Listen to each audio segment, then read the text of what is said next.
One, two, one, two. All right, let's roll. Welcome. You're listening to the Saddle Up Podcast, where we discuss everything related to UTRGV athletics, past or present. We'll catch up with old teammates, friends, and take you down memory lane with exclusive interviews. This is the Saddle Up Podcast, the voice of your covered walkway streets. So dope. This is gonna be awesome. Stay tuned for new episodes every week. From Bronx Village to the Fieldhouse, we'll cover it all. Hell yeah, dude. Carpe diem. So saddle up and let's go. Let's go. Saddle up, partner. What's up, guys? Another episode of Saddle Up Podcast. What's up, my man? How you doing? Man, what's going on, dude? Do you like the new outside thing that I'm doing, or is it too much? I mean, I like your ring light. I can see it in the reflection of the. There is no ring light. There's no ring light. It's just beautiful sunlight coming in. And you know what else we got, man? We got the beautiful soul of Julie Shakin. That's what I'm talking about, baby. What's up, guys? Beautiful sunlight, beautiful soul. What's up, Julie? Julie Shakin. Get you on the show for 4 seasons now. This is like the 8th time. 7 times prior you stood us up. This is the 8th time. This is awesome. We cannot wait to dive in and talk about everything Julie Shakin and your time at UT Pan Am, because you were like the godmother of women's basketball there at Pan Am. Let me give her a nickname, okay? And I don't know if this nickname is stuck or if it is, but you are definitely a Bronx queen, Julie. Bronx queen. Yeah. Would you agree? That's right. Baby. That's right. That's right. You are. I appreciate that. I know Charlotte, who now currently plays for the women's team. I think she's rebounding her ass off. And I think she broke a couple records. But so she broke my record. Exactly. I was gonna say your single game record as far as rebounds was broken by Charlotte because you set the standard. You were the bar for rebounding in women's basketball. What was the record, Julie? I think mine was, wasn't it 28? Something like that. 28 in the game. All I know is you lost your mind with so many rebounds. Like you weren't just going, if the ball go up, you went to go get it. I think you were pulling it out of the rim and then just rebounding and putting it back up. Like 28 points a game is nuts. You gotta go for it. If you've got shooters and they make it, great. But if they don't, that's my job. I gotta, That's right. With 28 points in one game, I don't think your shooters were hitting. That must have been it. They must have been off. All of them must have been off that game. Thanks, guys. Thanks for setting me up for that. And Julie, we played at the same time, right? Why didn't you kind of set Matt aside and teach him your ways? Like obviously the guy couldn't rebound. I mean I don't know. He couldn't put 2 hands on the ball. Why didn't you grab him and go? He didn't have any coins. He didn't have any money. He couldn't pay me for it. So, I couldn't help him out. Plus, I couldn't give him the family discount, even though he's my brother and all. That's right. Yeah. Well, no handout. College I students do want to talk that. about one of the first times that I actually talked to Julie. Like we had a conversation. It was my freshman year. We were in the field house. And all of the bleachers had been pushed back. So all 3 courts were exposed, right? And so we were having a conversation. It was kind of like, I believe it was like September, and you and I were in the gym, and I told you that I was going to win the dunk contest at Midnight Madness. And you're saying yes because you remember this story, right? I remember the story, and I was like, who are you? What are you talking about? So, Julie, would you like to tell them who won the dunk contest that year at Midnight Madness? I remember. Do you remember? I don't remember. I don't remember. Was it Matt? It was your boy. It was your boy. He thought it. Let's get you a participation trophy, dude, because I know you didn't get anything. It's amazing. I just wanted to put that on record, but that's not why we had you on the show. Julie, I got. He wanted to put it on record. I wanted to put it on record.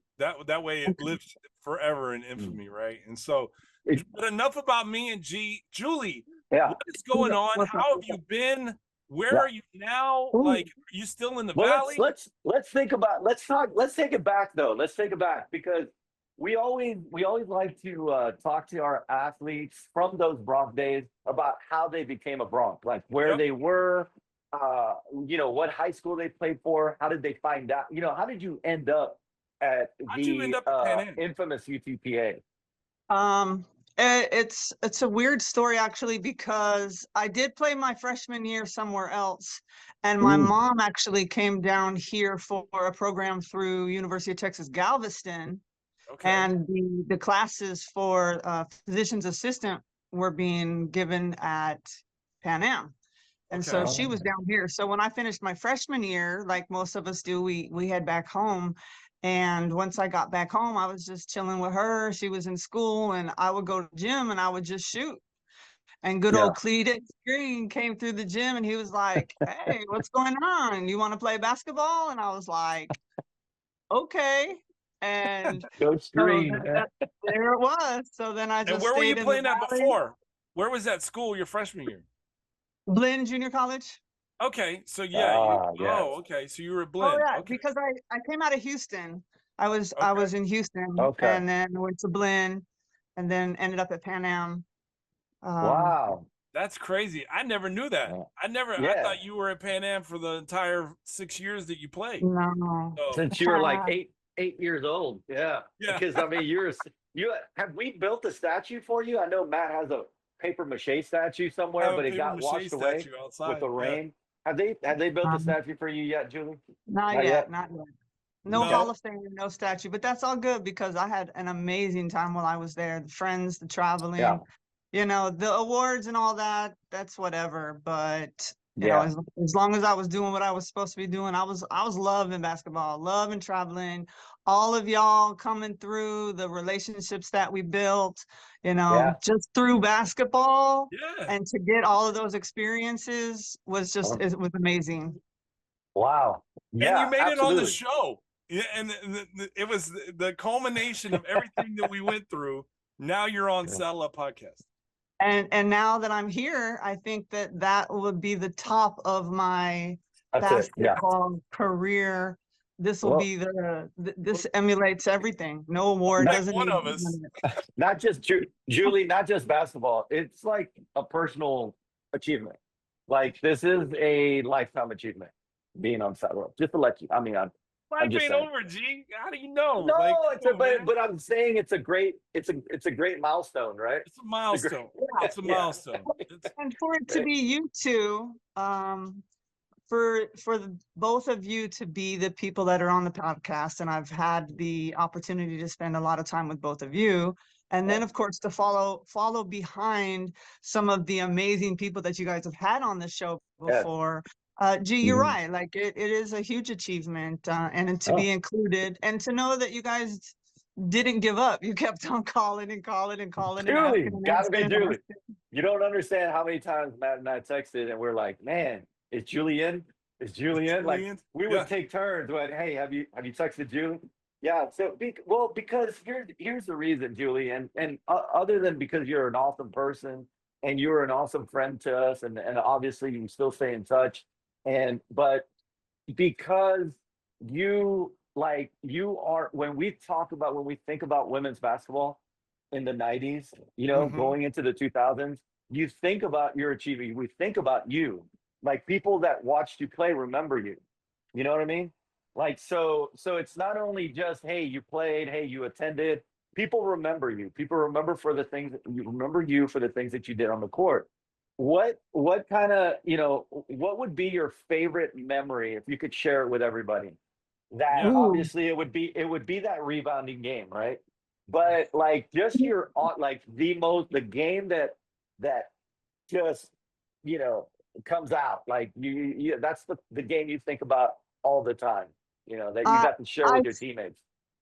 I think there's two moments that kind of stick with me. One is after my injury the first game that I got to play after my injury. And so I just, like I was in beast mode for real. Like I had missed the game. I was doing everything I could to get back out on the court. And once I got out there, like it was unleashed. I hadn't played ball in such a long time that I was just like, I just wanted everything. Give me the ball. Give me the ball. Give it to me. You got tired of being in the training room with Jim Lancaster and Big Lee? You're tired of those guys. I lived in that training room. Jim Lancaster, he's such an amazing guy. And then of course we had all of the trainers, the student trainers that were there that, I mean, they did such a great job. But the other, the other memory that I have is they did a halftime show, right? And they had all the little dollar bills all over the floor where people go pick them up. Yeah, I remember those. When halftime was over and I went back out onto the court, there was $1 and I was like, whoop, got that $1. So I have that $1 and I remember that one was just something so different, something that just sticks out a lot. So is it safe to say you were the first Pan Am athlete to get NIL money? Like you got paid? That's right. I think that's right. Baby. And most people they frame their first $1 and all that. That you might be right. Maybe I started that whole trend.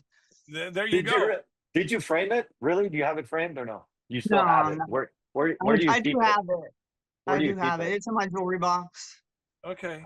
Well, G and I are gonna come over to the house later. We know. I'll keep her busy. You go to the jewelry box, G. Animal Kingdom, man. Like I said, it was so different. The games that stand out for me are the ones that something crazy odd happens, not really the games themselves, because I think I just kind of go into a different place. Yeah, of course, as an athlete. Yeah, of course. Like I don't recall every game that we played in or I played in, but there are certain moments where you're like, I do. I recall every game. I think in high school, you recall every game you played in. I played in 4 games, so I recall every single game. But no, I'm sorry. It's okay, Julie. Hey, no, it's okay. I got those minutes. I was in shape. I gotta say, I was definitely in shape. I had friends like you all to get me through, but. So what were so the games are pretty much jumbled in. What was your favorite memory just hanging out with the people that obviously are still your people, right? Yeah. They're still in your life. Like teammates. Who do you want to shout out to, and someone maybe a funny story or something that you'd like to share with them?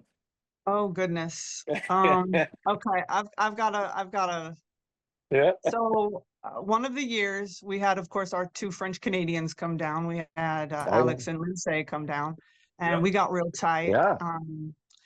So they were teaching us French. And as everybody knows, when you're learning a new language, you're learning the bad and dirty things. So those were some of the things that I was learning. And we just happened to be on a plane, and we were going somewhere, and we were in different aisles, and one of them probably said something smart, and being me, I was going to say something smart back, and I said it in French. All right. And when I said this back to Alex in French, the man that was sitting next to me turned to me and he said, "So you're learning French?"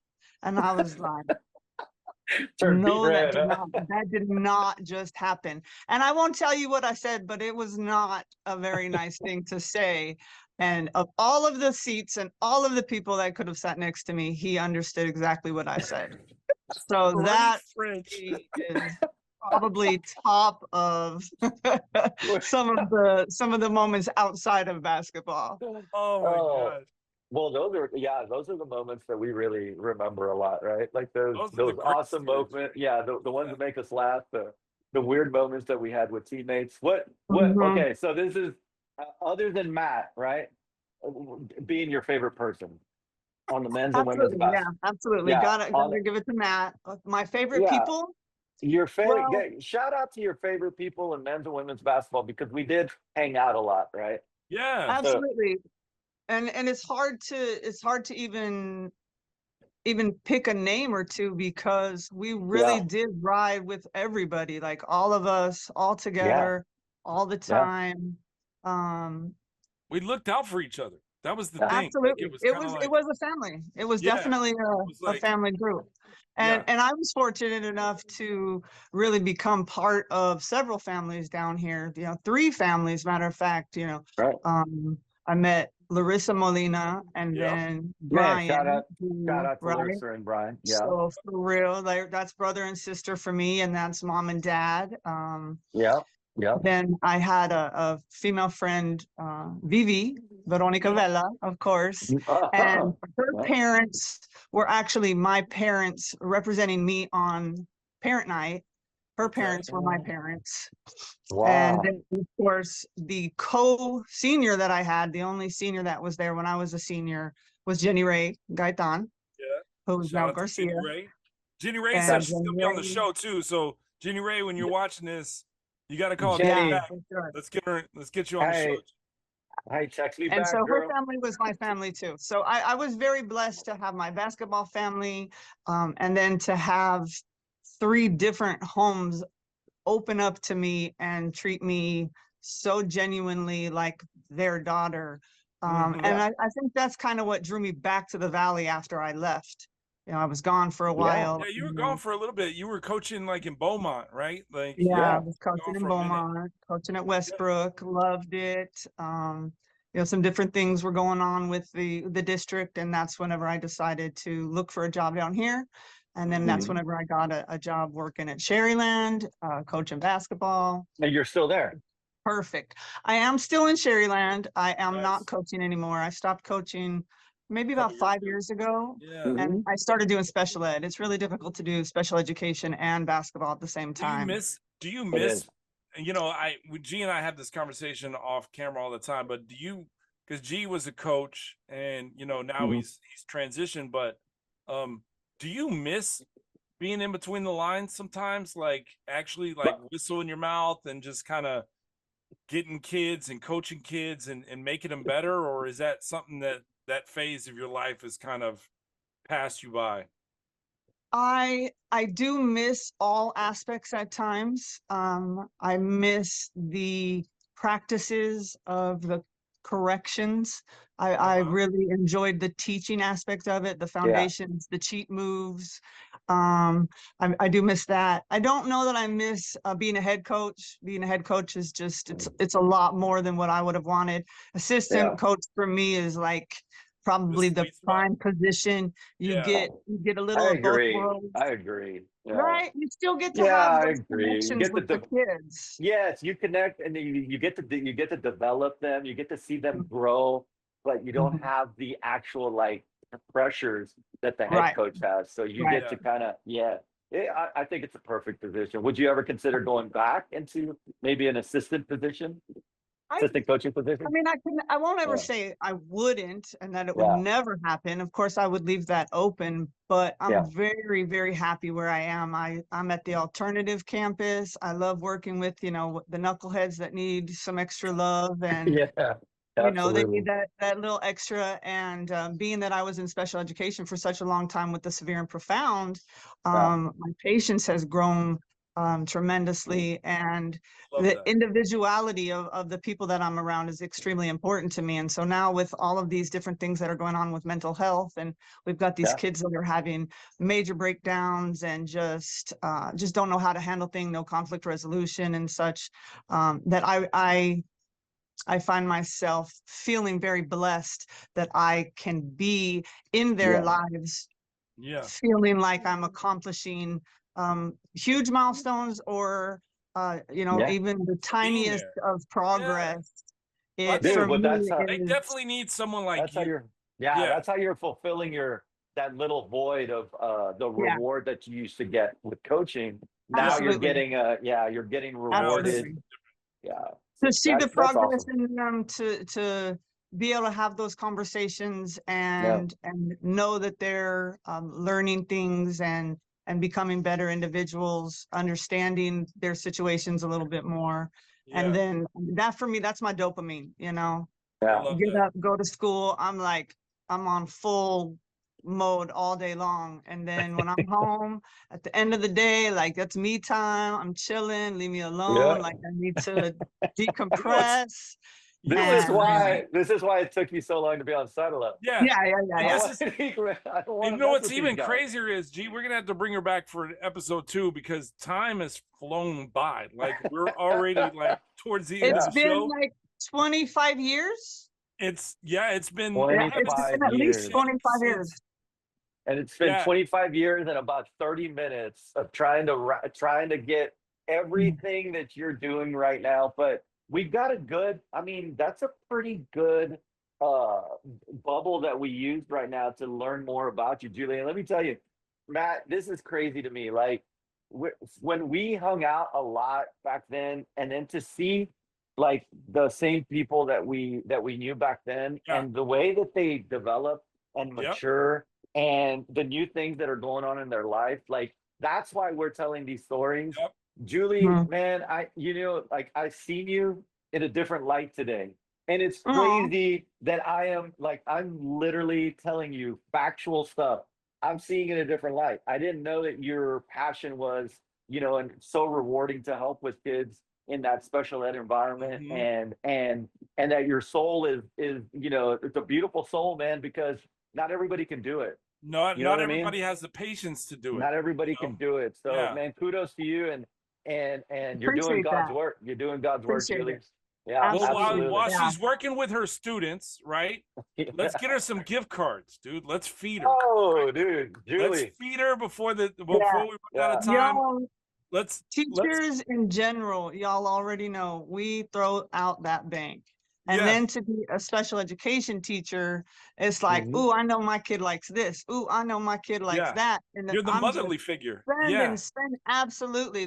Those are my children when I'm around them. Let's get her some gifts. So Let's get her some gift cards. Get them coming. Julie, do you like Wing Barn? It's dang good. I mean, I'll eat whatever. It's still like that from when I was in college. Whatever you can get, hey. Let's All right, well, Julie, we got a couple of gift cards from Wing Barn for you, but the only way that you can get them is you got to answer G's 3 questions, right? Wing Barn, they've got locations all over the valley. It's dang good. Shout out to Bobby and Anna for being a great sponsor for several seasons of Saddle Up Podcast. So we want to give them a shout out. G, you ready with the 3 questions? Let's get it. Yes, ma'am. So we're gonna put this into our Spotify soundtrack, okay? Julie, these are really simple questions. Right, Matt? Yeah, they're if you say they're simple and then I get them wrong, I'm gonna look like an idiot. No, there's no wrong. There's no wrong. There's no wrong. There's no wrong answer. There's no wrong answer. All right. So what is if you could listen to one song for the rest of your life, what song would it be?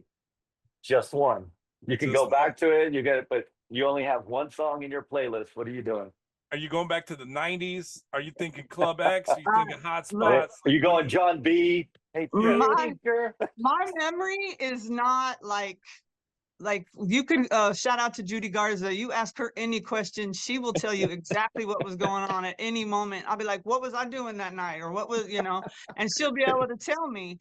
And I can remember this moment though. We were in Club X and we finally got hip hop on the main floor.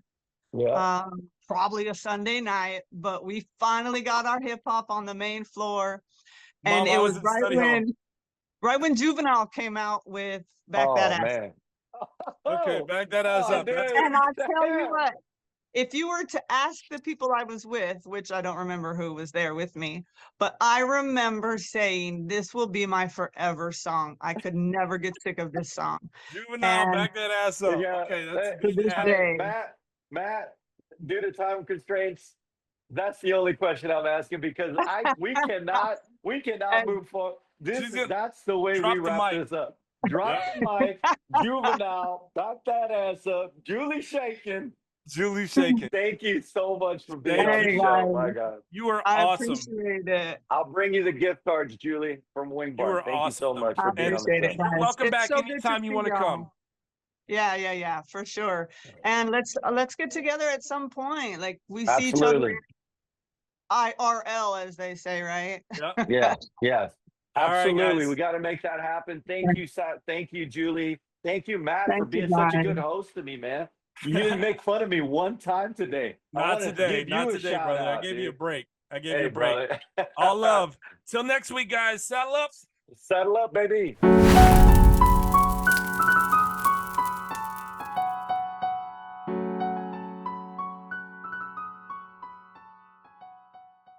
Like, we weren't supposed to come up with something this clean.